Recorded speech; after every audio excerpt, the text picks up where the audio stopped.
इस बार खबर पक्की है कि टाइगर हिल में स्नोफॉल हुई है, इसलिए दोबारा सिलीगुड़ी से पहाड़ की तरफ निकल पड़े हम लोग। सिलीगुड़ी से रोहिणी के रास्ते करसियंग, वहां से घूम से टाइगर हिल जाने का इरादा है।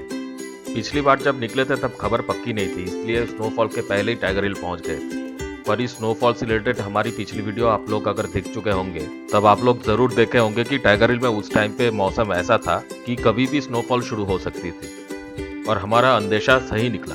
उस दिन तो शाम तक हम लोग सिलीगुड़ी पहुंच चुके थे और वापस आने के अगले दिन से ही पहाड़ में जबरदस्त स्नोफॉल चालू हो गई। पहले के 2 दिन तो सब रास्ते बंद थे, इतनी जबरदस्त स्नोफॉल हुई है वहां पे। पर आज खबर मिली है कि दार्जिलिंग तक का रास्ता खुला है।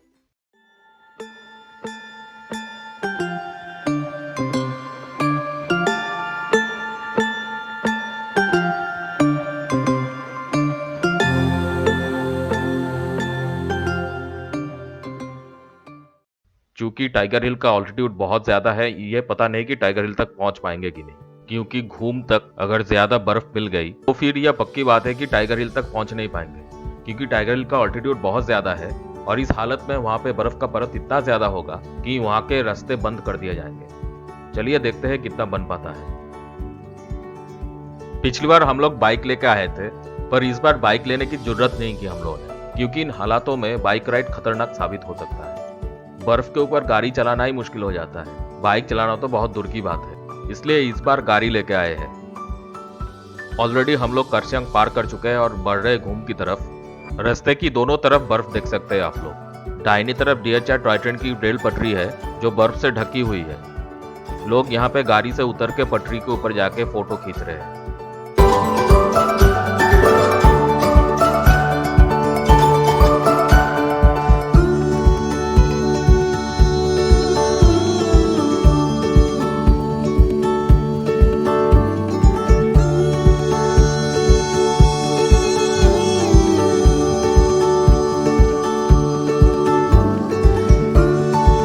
हम भी गाड़ी से उतर के रेल पटरी के ऊपर थोड़ा चल दिए और बर्फ का मजा उठाए।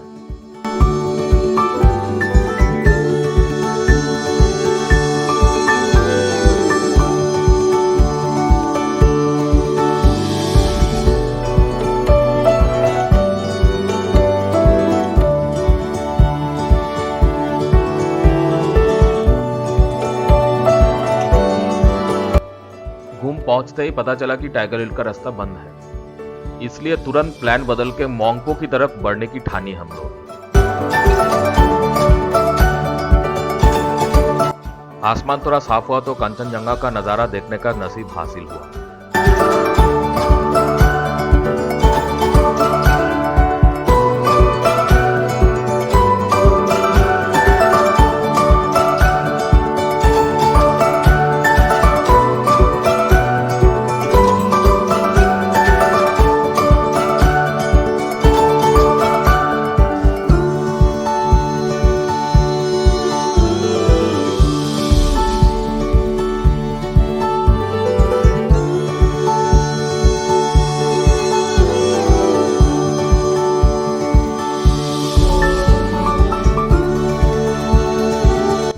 थोड़ा आगे बढ़े तो मुसीबतें खड़ी हो गई। रास्ते के ऊपर बर्फ गिरी हुई रहने के कारण गाड़ियां चलाने में काफी दिक्कतें होने लगी और आगे आप देख सकते हो कि गाड़ी की लाइन लगी हुई। आगे एक जगह पे काफी बर्फ गिरी हुई है और वहां से गाड़ी एक एक करके निकाली जा रही है।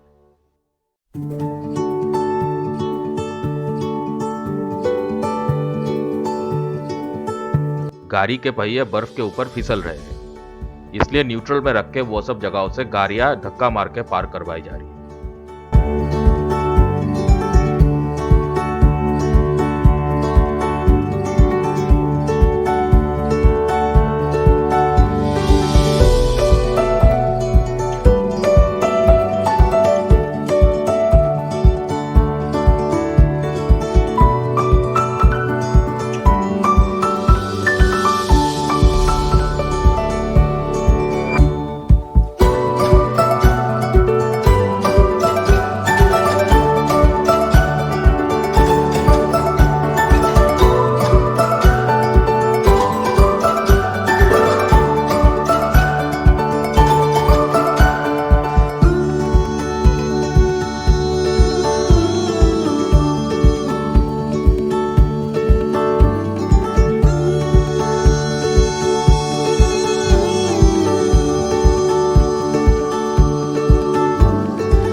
रास्ते के ऊपर जो बर्फ गिरी हुई है यह जम के हार्ड हो चुकी है और हार्ड आइस में फ्रिक्शन ना के बराबर हो जाता है और गाड़ी के पहिए यहाँ ज्यादा फिसलते हैं, इसलिए हार्ड आइस को तोड़ने की कोशिश में जुटे हुए हैं लोग।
धीरे धीरे बहुत सावधानी से आगे बढ़ रहे हम लोग। दोनों गाड़ियों के बीच फासले भी ज्यादा रखे जा रहे हैं। जरूरत के समय ब्रेक भी बहुत धीरे लगाया जा रहा है क्योंकि जोर से ब्रेक लगाने से पहिए फिसल रहे हैं और वो खतरनाक साबित हो सकता है क्योंकि एक तरफ खाई है।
यहाँ पे हम लोग देख सकते हैं कि हमारी गाड़ी के पहिए कैसे फिसल रहे थे।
लंच के लिए हम लोग सेंट्रल फॉरेस्ट के आसपास एक जगह पे रुके। यहाँ पे चारों ओर बर्फ ही बर्फ है।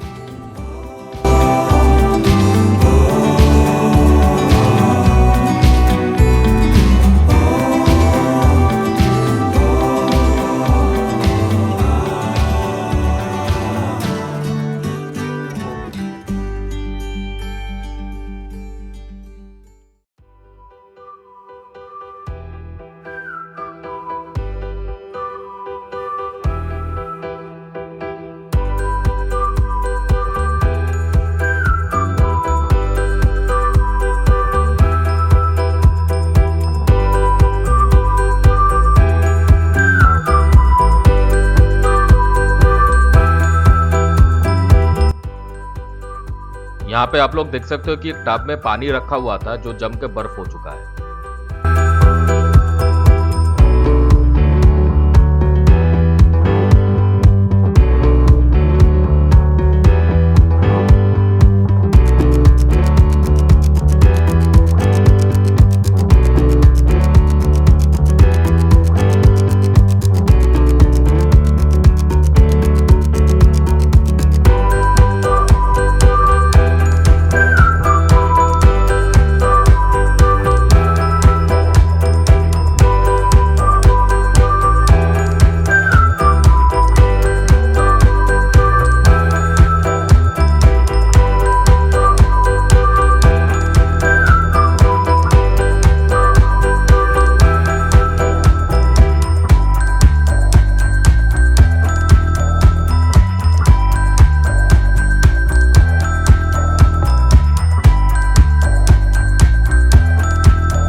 अगले ब्लॉग में हम लोग फिर से लौट जाएंगे हमारे सर्कुलर जर्नी 2 में, जहां दिल्ली जमा मस्जिद इलाके में हमारे जायकों के सफर के शेष भाग को दिखाएं।